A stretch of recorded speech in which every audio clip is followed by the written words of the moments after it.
받으시기 바랍니다.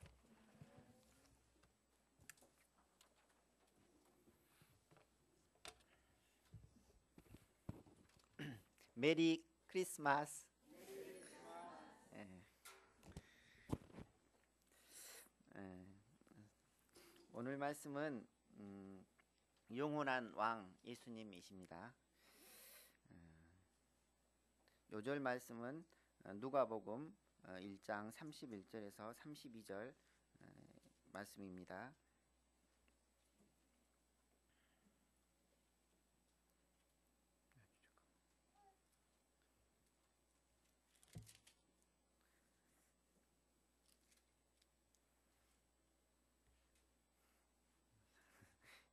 예, 죄송합니다. 32절, 33절 말씀입니다. 죄송합니다. 시작. 그가 큰 자가 되고 지극히 높으신 이의 아들이라 일컬어질 것이요 주 하나님께서 그 조상 다윗의 왕위를 그에게 주시리니 영원히 야곱 집을 왕으로 다스리실 것이며 그 나라가 무궁하리라. 오늘 말씀은 마리아에게 임한 성탄 메시지입니다. 천사는 마리아를 찾아와 그녀가 예수님을 잉태하게 될 것을 알려주었습니다. 그리고 마리아에게서 태어날 그 아기 예수님은 지극히 높으신 이의 아들이라고 말해 주었습니다. 다시 말하면 하나님의 아들이 인간이 되어서 마리아를 통해서 이 땅에 오신다는 것입니다. 이는 참으로 놀라운 성탄 소식입니다. 이는 마리아에게 임한 놀라운 은혜입니다. 이는 또한 우리 모두에게 임한 놀라운 은혜입니다. 이처럼 성탄은 그 자체가 놀라움입니다. 이 시간 우리가 마리아에게 임한 성탄 메시지를 공부하면서 성탄이 어떤 점에서 우리에게 은혜가 되는지 함께 생각해 보고자 합니다. 이를 통해서 우리도 성탄의 은혜를 충만히 덧입고 마리아와 같이 감동의 찬양을 할 수 있기를 간절히 기도합니다. 제1부 은혜를 받은 자여 26절에서 31절 말씀입니다. 우리는 지극히 높으신 이라면 당연히 세상의 중심부에서 태어나야 할 것 같습니다. 서울 한복판이나 뉴욕, 파리 등 세상의 이목이 집중되는 그곳에서 그곳이 그 출생지로 적격이라고 생각합니다. 그리고 하나님은 당신의 아들을 이 땅에 보내실 때 성모될 사람을 아주 까다롭게 선택하실 것 같습니다. 수년 전에 일본 왕궁은 황태자비를 간택할 때 고르고 골랐습니다. 그러다 외교 차관의 딸인 하버드 출신의 지성과 미모를 갖춘 마사코로 정해 저도 마사코를 찾아봤는데 아름답고 지성을 갖춘 사람이었습니다. 세상이 떠들썩한 가운데 결혼을 올렸습니다. 하물며 하나님의 아들 예수님이 태어나실 때 어떠해야 하겠습니까? 적어도 로마 왕궁이나 예루살렘 중심가에서 아주 좋은 가문의 지성적이고 아름다운 여인에게서 태어나야 될 것 같습니다. 그러나 지극히 높으신 이의 아들 예수님의 탄생은 사람들이 전혀 주목하지 않던 갈릴리 나사렛 총구석에서 태어났습니다. 갈릴리는 당시 이방의 갈릴리라고 부를 만큼 이민족의 침입이 잦았고 가난한 곳이라 유대에서는 별로 인정받지 못하는 멸시받는 땅이었습니다. 나사렛은 산골에 있는 아주 조그만 촌이었습니다. 이곳은 봄이면 뻐꾸기 소리가 뻐꾹뻐꾹 들리고 바람 따라 송화가루가 날리는 아주 목가적인 곳이었습니다. 지산동도 잘 들어가면 새소리가 잘 들립니다. 이런 곳에 사는 사람들은 배운 것이 많지 않고 겸손합니다. 그런데 이곳에 한 쌍의 아름다운 청춘 처녀가 있었습니다. 그들은 다윗의 자손 요셉과 그와 정혼한 마리아였습니다. 산골 처녀 마리아가 정혼했을 때 그녀의 심정은 어땠을까요? 그 마음에 하나가득 결혼의 행복을 꿈꾸고 있었을 것입니다. 요셉을 생각하면 오 요셉 하고 한 번씩 그 이름을 부를 때마다 마리아의 가슴은 펑 터져버릴 것만 같았습니다. 조용한 시골 동네에서 처녀가 가장 행복할 때가 바로 이때가 아니겠습니까? 그런데 이때 한 천사가 분위기를 깨며 불쑥 나타났습니다. 때는 엘리사벳이 수태고지를 받은 지 6째 달이 되는 때였습니다. 그러나 여기에는 이것 이상의 의미가 있습니다. 즉 이때까지 하나님이 이 땅에 메시아를 보내주시겠다고 약속하신 그 역사적인 때입니다. 천사가 나타나서 말했습니다. 은혜 받은 자여 평안할지어다. 주께서 너와 함께 하시도다. 그렇지 않아도 지금 은혜가 아주 넘치고 있는데 이 말이 이 무슨 은혜입니까? 여기서 은혜는 하나님께 쓰임받는 은혜를 말합니다. 31절을 보십시오. 함께 읽어보겠습니다. 시작.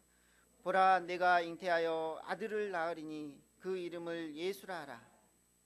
이는 구체적으로 마리아가 성모로서 쓰임받는 은혜를 받았음을 말합니다. 이 은혜는 시험 공부도 제대로 못했는데 아는 문제만 다 나와서 좋은 성적을 받았을 때 누리는 그런 은혜가 아닙니다. 이 은혜는 초대받아 맛있는 것을 먹게 되었을 때 누리는 그런 은혜가 아닙니다. 앞에 말한 이런 은혜는 신학적인 용어로 값싼 은혜라고 합니다. 진짜 은혜 중의 은혜는 하나님 구속사에 쓰임받는 은혜입니다. 마리아가 바로 이런 은혜를 덧입은 것입니다. 특별히 이 은혜가 얼마나 은혜인지 천사는 마리아를 찾아와 You who are highly favored 라고 말했습니다. 은혜를 받은 자여 라고 말했습니다. 이는 하나님을 모셔서는 천사 가브리엘의 말입니다. 성자 그리스도께서 인간의 몸으로 이 땅에 오실 때 누구의 몸을 비로 오실 것인가? 이는 구속 역사가 시작된 이래로 하늘나라에서 초미의 관심사였습니다. 그런데 이 은혜가 바로 시골 처녀 마리아에게 임한 것입니다.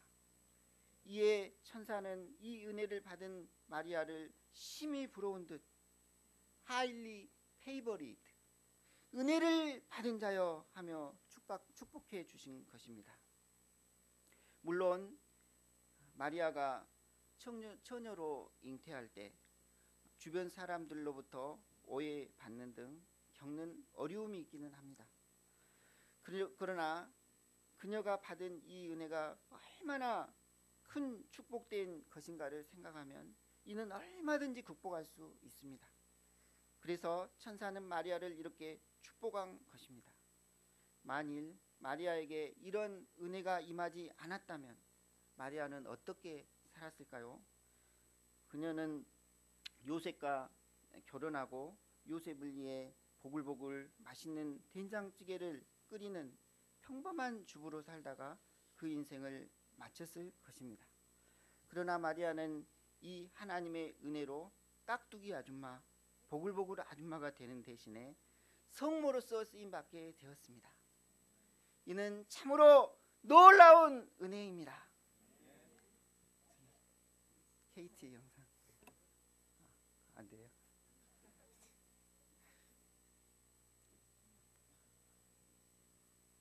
불정까지 소리 세상 사람들 부러워하는 거 다 가진 그런 자매입니다. 미국 테네시주 아주 부유한 가정에서 자랐어요. 고등학교 때 스포츠카를 타고 잘생긴 남자친구가 있고 공부도 1등하고 학생회장도 하고 그러던 자매입니다. 그거 다 버리고 우간다에 가서 주님을 따라가는 삶을 쓴 책입니다. 이 케이티 데이비스가 고3 때 여름방학 끝날 때쯤 우간다에 있는 어느 과원에 봉사자가 모자란다는 이야기를 했습니다. 3주간 동안 그 아이들과 같이 지내고 그리고는 돌아왔는데 고3 내내 그 아이들만 얼굴이 어른거리는 거예요. 그 아이들이 잘 지낼까? 그리고는 졸업하고 대학을 합격하고 그리고 부모님에게 1년 뒤에 대학 들어가면 안 되나요? 1년 동안만이라도 우간다에 가서 그 고아원 아이들을 좀 섬기고 단기 선교를 갔다가 그 다음에 제가 대학을 가면 안 될까요? 부모님은 처음에 반대했지만 하도 간곡하게 부탁을 하니까 허락을 해줍니다. 그리고는 우간다 그 고아원을 다시 간 거예요. 거기서 1년 동안 그 아이들을 돌보고 섬기는데 어느 날 잠깐 동안 돌보라고 맡겨준 5살 된 스코비아라고 하는 아이가 뭔가 말을 하려고 하는 거예요. 어렵사리 꺼낸 한마디. 엄마라고 불러도 돼요. 그 말에 이 여자의 삶이 완전히 바뀌었다. 엄마라고 불러도 돼요. 그래서 그 아이를 진짜 친엄마로 입양을 하고 엄마라고 부르는 정도가 아니고 내가 너무나다. 그렇게 하나의 입양을 한 것이 14명. 14명의 친엄마가 됐어요. 그냥 후원자가 아니고. 그러니 어떻게 돌아옵니까? 1년만 하고 오겠다고 했지만 대학 다 포기하고 거기서 그 아이들의 엄마가 되어서 쓴 거예요. 그렇게 살면서 쓰고 있는 거예요. 그리고 도와주는 아이가 400명 아이가 됩니다. 그 마을의 아이들이. 진짜 엄마가 돼요. 결혼도 안 했는데 아이가 14명이 된 거죠. 때때로는 고국에 있는 가족이 보고 싶고 남자친구가 보고 싶고 너무너무 외로워서 울기도 하고 어느 날은 방에 생쥐가 들어왔는데 무서워서 침대에서 내려오지도 못하고 아이들 상처난 것을 치료해 주다 보니 벌레가 그 아이 몸속에다가 알집을 심어놓은 걸 알고 그걸 파내고 기저귀 갈아주다 보니 지렁이 같은 기생충이 나오는 걸 보고 이런 형편에서 그 아이들을 돌봐야 되는 겁니다. 그러나 예수님의 눈에 눈물을 보고 난 다음 그 우간다 아이들을 향한 우리 주님의 눈에 눈물을 보고 난 다음에 이 여자를 받을 수가 없어요. 이 케이티는 엄마로 통합니다. 우리 집의 천사들은 나를 엄마라 부른다. 기아와 질병 등으로 엄마를 잃은 400명의 마을 아이들도 나를 엄마라고 부른다. 하도 많은 아이가 엄마라고 불러대니까 이제 집 근처에 사는 마을 어르신들까지 나를 엄마라고 부른다. 많은 아이의 엄마. 사람들은 그렇게 말한다. 나이 지긋한 어르신도 가게 점원도 주차요원도 나를 엄마라고 부른다. 선생님도 마을 병원 의사들도 나를 엄마라고 부른다. 차를 타고 지독히 울퉁불퉁한 흙길을 달릴 때도 엄마란 외침이 들려온다.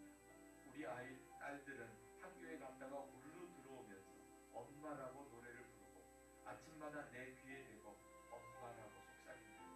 좋은 일이 생겨도 엄마라고 외치고 슬픈 일이 생겨도 훌쩍거리며 엄마를 찾는다. 그리고 그 소리를 들을 때마다 기쁨으로 내 심장이 아물린다.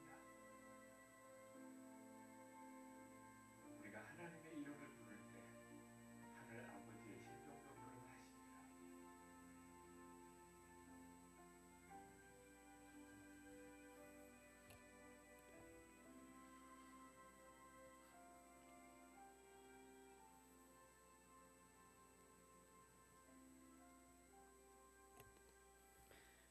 네. 이처럼 그 하나님 구속 역사에 쓰임 받는다는 것은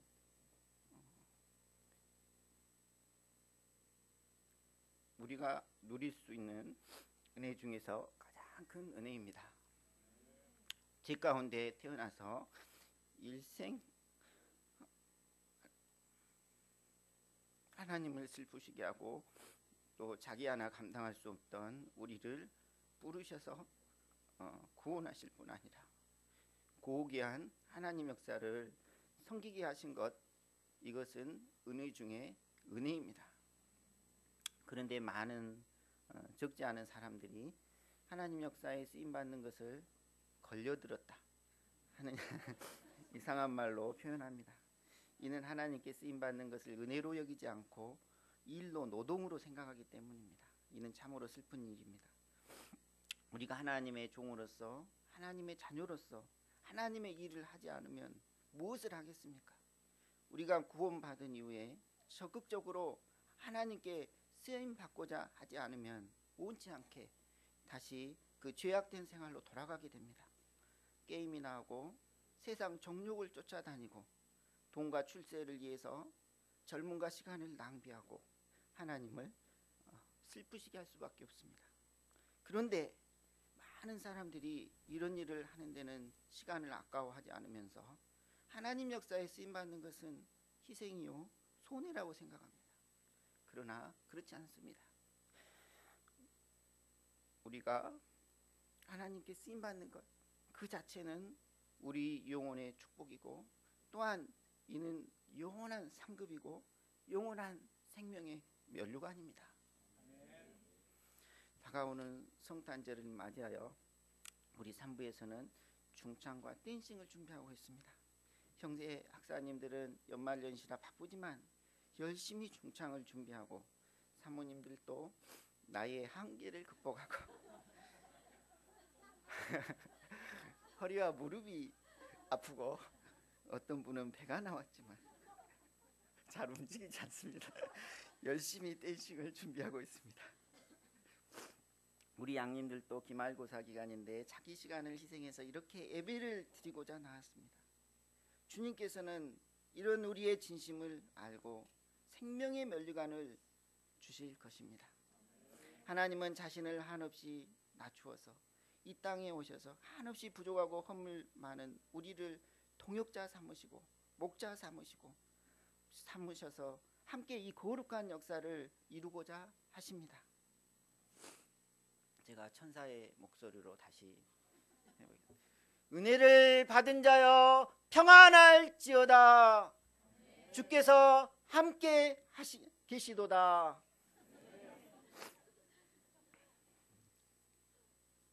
비천한 우리를 들어서 거룩한 구원 역사에 쓰고자 하시는 하나님께 감사와 찬양을 드립니다. 제2부 우리들의 영원한 왕이 되신 예수님 32절부터 37절 말씀입니다.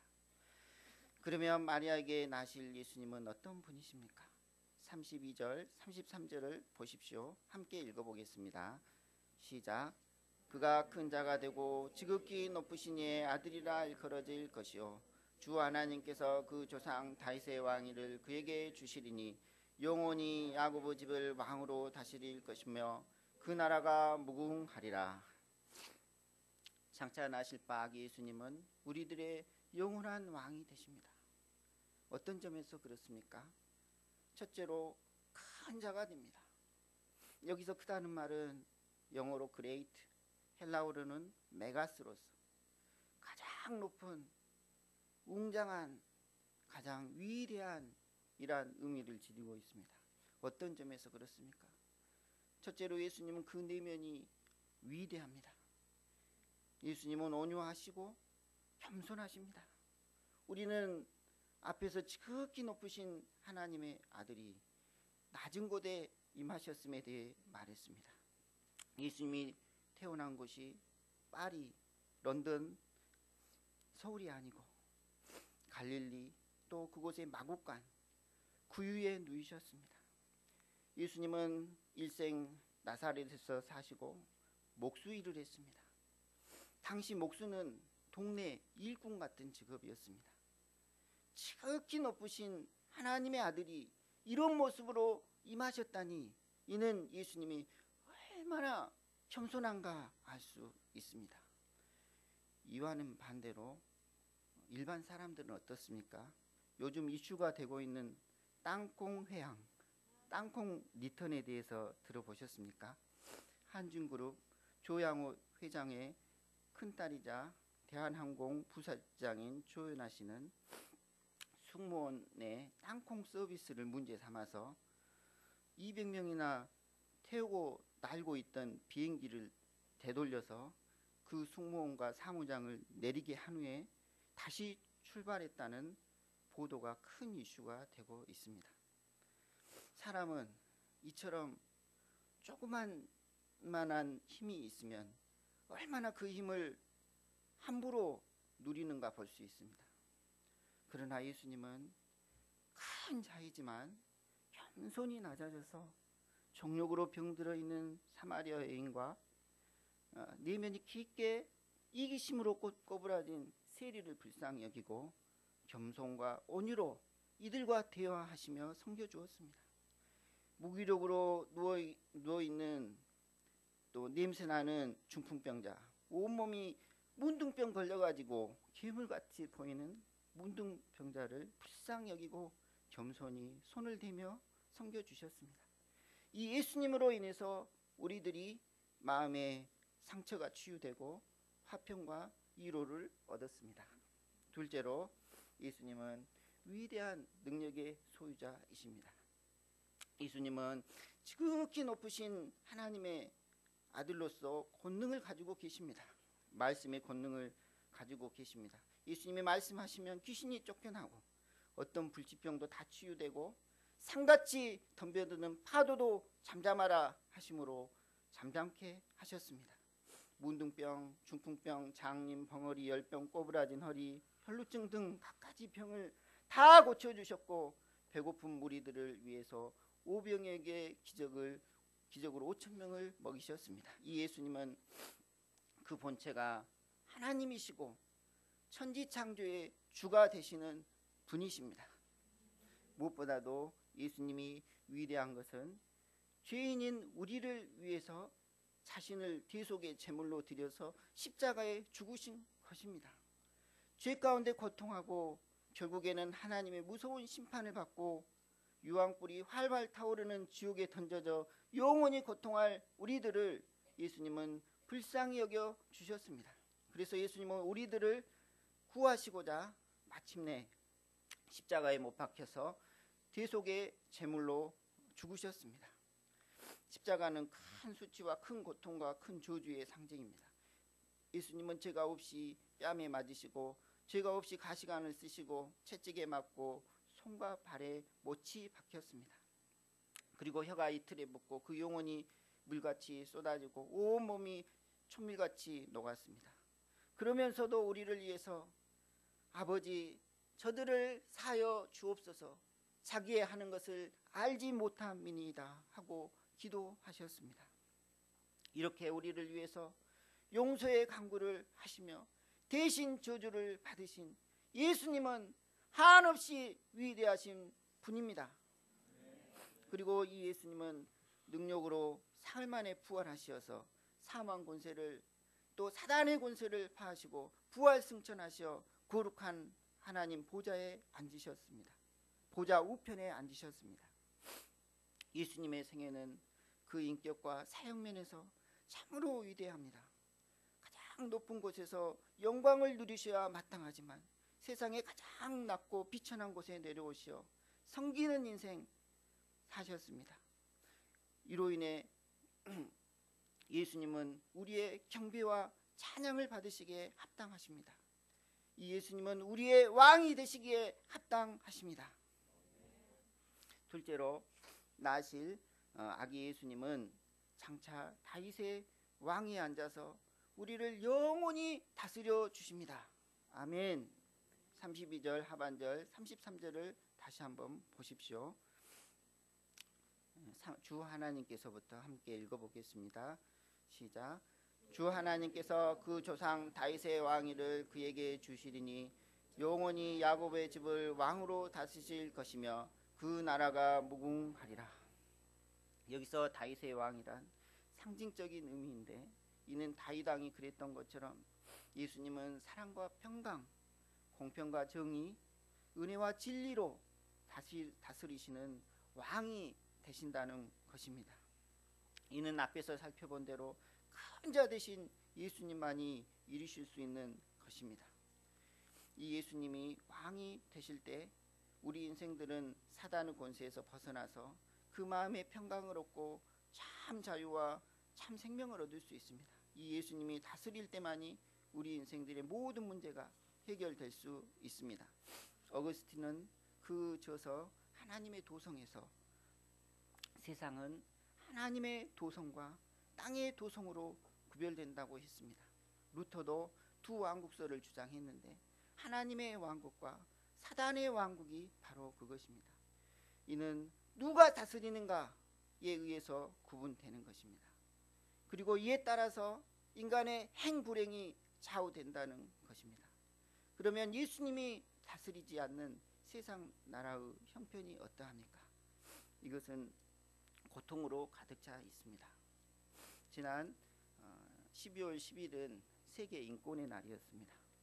그래서 미 국무부에서 북한 탈북자들을 초청해서 북한 인권의 실태를 들었습니다. 북한은 김일성, 김정일, 김정은의 3대 세습 독재로 인해서 굶주림이 아주 심각하고, 또 그 굶주림을 피해서 많은 사람들이 탈북을 합니다. 근데 탈북을 하다가 잡히기도 하고 죽기도 하고, 또 잘해서 탈북을 했는데 탈북 브로커가 이렇게 강간을 하기도 하고, 탈북했다가도 중국 공안에 잡혀서 다시 북한으로 되돌려 보내지기도 합니다. 이렇게 북한으로 돌려 보내지면 갖가지 고문을 당하고, 또 강제 중국에서 임신을 했다고 강제 낙태를 시키기도 합니다. 북한은 대부분의 주민들이 굶주림으로 고통하고 있고 몇 명의 특권층만 호화를 누리고 있습니다. 참으로 사람들은 지도자를 잘못 만나 고통하고 있습니다. 그러면 누가 다스리면 우리가 이 고통에서 벗어날 수 있습니까? 누가 다스려 우리 마음에 참 평안과 희망을 줄 수 있습니까? 누가 우리를 이 모든 죄와 사망 권세에서, 사단의 권세에서 구원해 줄 수 있습니까? 오직 예수 그리스도만이 하실 수 있습니다. 지극히 높은 하나님의 아들로서 큰 자 되신 예수님만이 하실 수 있습니다. 예수님이 보좌에 앉아서 다스리는 하나님 나라가 임할 때 비로소 우리들의 눈에서 눈물이 씻기고 다시는 사망이 없고 애통하는 것이나 곡하는 것이 없게 됩니다. 본좌에 앉으신 어린 양 예수님만이 이 죄악된 세상을 치료하고 만물을 새롭게 하실 수 있습니다. 아멘. 그렇다면 예수님은 처녀인 마리아에게 어떻게 잉태되십니까? 마리아도 이것이 너무 궁금했습니다. 그래서 천사에게 물었습니다. 나는 남자를 알지 못하니 어찌 일이 있으리까? 그러자 천사가 말했습니다. 다 같이 35절을 함께 읽어보겠습니다. 시작.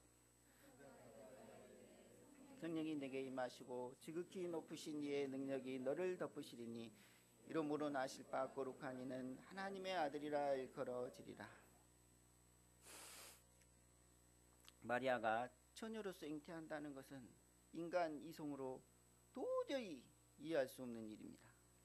그러나 전능하신 성령께서 마리아에게 임하고 그녀를 덮을 때 이 일이 가능하게 됩니다. 성령은 생명을 잉태케 하는 분입니다. 창세기 1장 2절에 지구가 아직 혼돈하고 공허할 때 하나님의 신 곧 성령이 수면을 덮고 운행하심으로 지구에 질서가 생기고 생명이 창조되었습니다. 바로 이렇게 천지 창조를 이루신 전능하신 성령 하나님께서 마리아를 덮으심으로 마리아가 잉태하게 되는 것입니다. 그래서 예수님은 인간의 피를 이어받지 않고 거룩하신 분으로서 이 땅에 태어나게 되셨습니다. 이것이 의미하는 바가 무엇입니까? 이는 예수님이 우리의 죄값을 치르기에 합당하신 하나님의 어린 양이 되신다는 것입니다. 창세기 3장 15절에 나온 바대로 여자 후손으로 오시리라는 예언의 성취입니다. 이사야서 17장 14절에 나온 바대로 보라 처녀가 잉태하여 아들을 낳을 것이요 그의 이름을 임마누엘이라 하리라 하신 말씀을 이룬 것입니다. 그리고 이는 다윗의 자손 요셉과 종혼한 마리아에게 나신다는 사실과 함께 다윗의 자손인 메시아의 정통성을 확립한 것입니다. 이로써 예수님은 하나님이 오랫동안 약속하신 그 구주시라는 것이 흔들리지 않는 진리가 되었습니다. 우리가 예수님을 의심 없이 믿고 의지하게 하신 하나님께 감사 찬양을 돌립니다. 천사는 마리아에게 믿음을 심기에 계속 말했습니다. 보라 내 친족 엘리사벳도 늙어서 아들을 배웠느니라. 본래 임신하지 못한다고 알려진 이가 이미 6달이 되었나니 대저 하나님의 모든 말씀은 능하지 못하심이 없느니라. 제3부 마리아의 찬양 38절에서 56절 말씀입니다. 그러면 천사의 말을 들은 마리아의 반응이 어떠했습니까? 마리아가 요셉을 생각하고 너 왜 하필 접니까? 아니면 핸드폰을 꺼내서 전화를 걸며 요셉 자기야 나 잉태해도 돼? 물어보았을까요? 진짜 요셉도 있는데 우리 38절을 보십시오. 주의 여종이오니 말씀대로 내게 이루어지리이다. 이는 마리아의 자립적인 결단입니다. 사실 인간적으로 생각하면 마리아는 이런 식으로 하면 안 됩니다. 부모님의 의견도 물어보지 않고 또 장차 결혼할 요셉의 의견도 물어보지 않고 이런 결정을 하면 안 됩니다. 만일 마리아가 이런 식으로 결단하면 약혼한 요셉은 잉태한 마리아에게 실망한 나머지 대패를 휘두르며 난동을 피우다가 배신감을 이기지 못하고 미쳐버릴 수도 있습니다. 그러나 마리아는 그럼에도 불구하고 완전히 자립적인 결단을 했습니다. 하나님의 뜻이 임할 때 마리아는 그 누구 딸도 아니고 그 누구 약혼자도 아닌 오직 하나님의 여종일 뿐이었습니다. 그래서 그녀는 바로 그 자리에서 주의 여종이오니 말씀대로 내게 이루어지리이다 하며 성탄 역사에 자신을 온전히 헌신한 것입니다. 앞으로 뭐가 닥칠지라도 yes Lord, 주의 뜻대로 하겠습니다. 그런 뜻입니다. 우리가 평소 주의 종으로 자신을 발견할 때 어느 때에도 주께서 원하실 때 yes Lord 할 수 있는 믿음을 가져야겠습니다. 우리 가운데 이런 마리아와 같은 자매님들이 많이 나올 수 있기를 기도합니다. 마리아의 분명한 대답이 있자 천사 가브리엘은 역시 마리아야 하며 안심하고 떠났습니다. 천사가 떠난 후 마리아는 어떻게 했습니까? 39절을 보십시오. 마리아는 일어나 빨리 나사렛에서 약 150km나 떨어진 유대 산중에 있는 엘리사벳을 문안했습니다. 이는 천사의 말을 확인하며 하나님이 이루신 역사를 보고 배우며 믿음을 얻기 위함이었습니다. 또한 믿음의 선배가 된 엘리사벳에게 영적인 도움을 구하기 위해서였습니다. 엘리사벳은 자기를 찾아온 마리아를 어떻게 도왔습니까? 첫째, 엘리사벳은 성령 충만함으로 도왔습니다.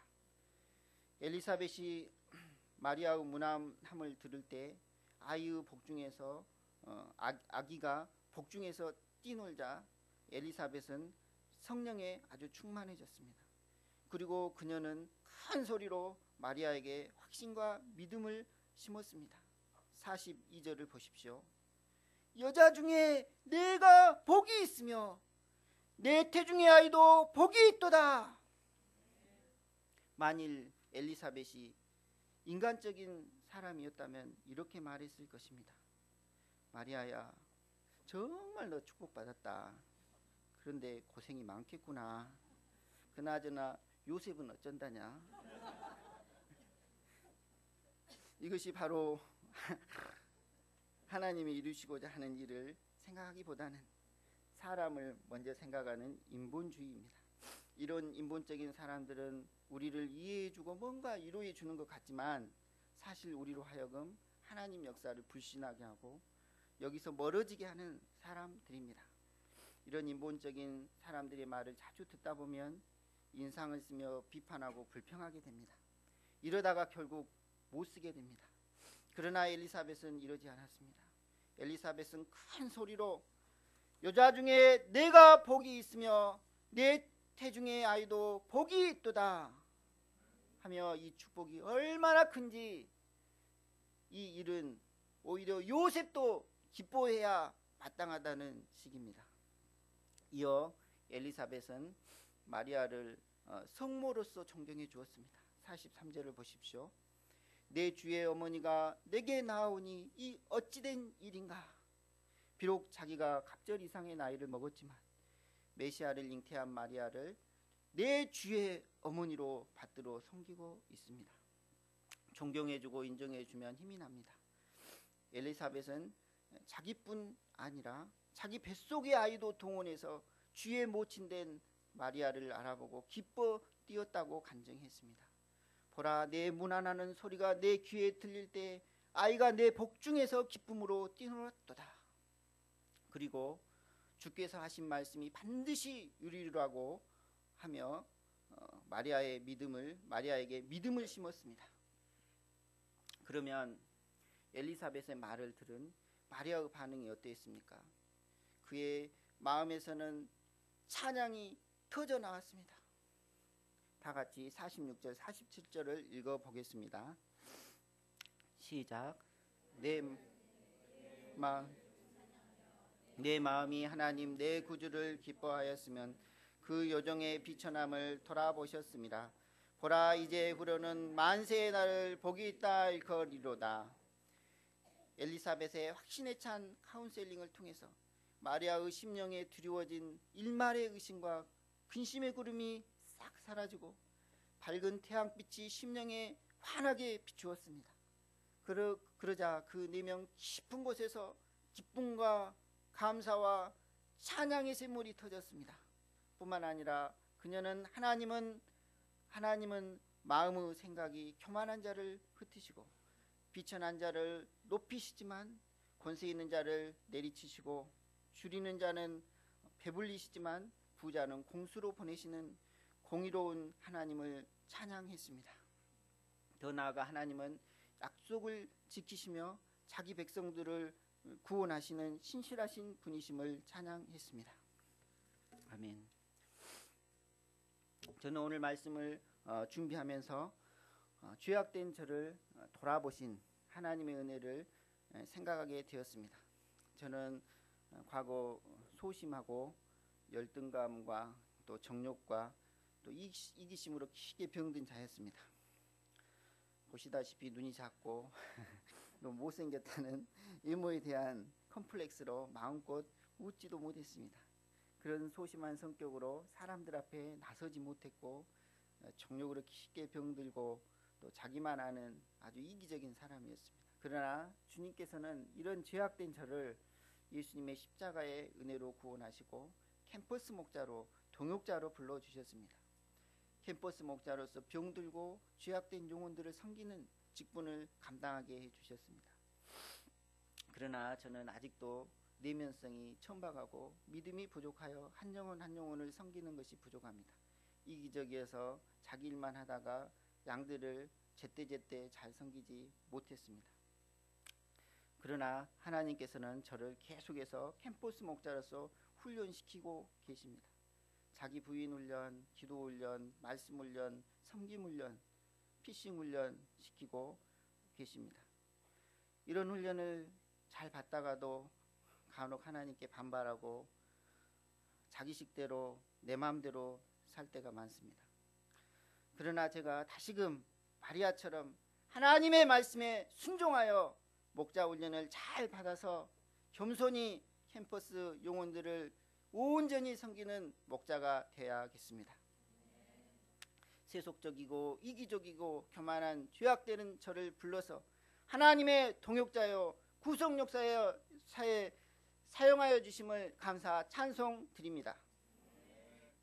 2014년 구주 성탄을 축하합니다. 어지럽고 고통으로 가득 찬 세상에 오직 구주 예수님만이 우리 인생들의 참 소망이 됨을 발견하고 감사합니다.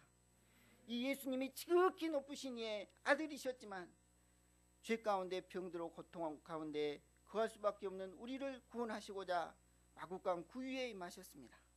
그리고 십자가에서 우리의 죄악과 질고를 담당하시고 우리들의 주요 영원한 왕이 되셨습니다. 이 예수님께 감사와 찬양을 드립니다. 하나님께서 우리들의 심령을 축복해 주시고 이번 성탄절에 마리아와 같이 나에게 임한 하나님의 은혜를 묵상함으로써 심령 깊은 곳에서 감사 찬송을 하면 좋겠습니다. 아멘. 우리 32절, 33절 읽고 기도하고 마치겠습니다. 시작. 큰 자가 되고 지극히 높으신 이의 아들이라 일컬어질 것이요 주 하나님께서 그 조상 다윗의 왕위를 그에게 주시리니 영원히 야곱의 직을 왕으로 다스리실 것이며 그 나라가 무궁하리라.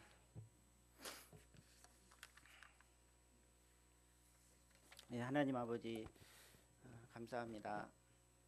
정말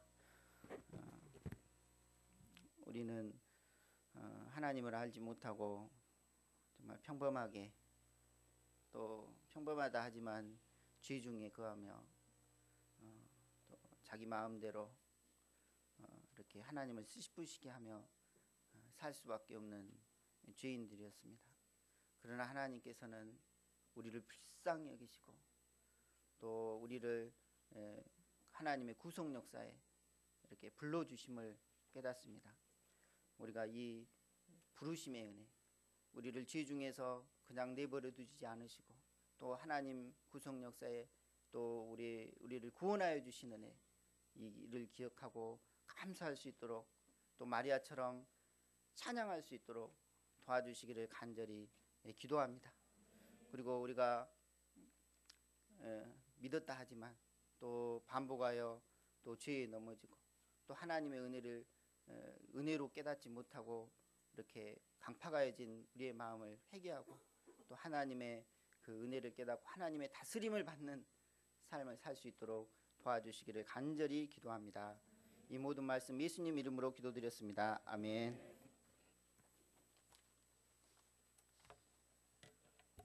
모두 일어나서 찬송 117장을 부르시겠습니다.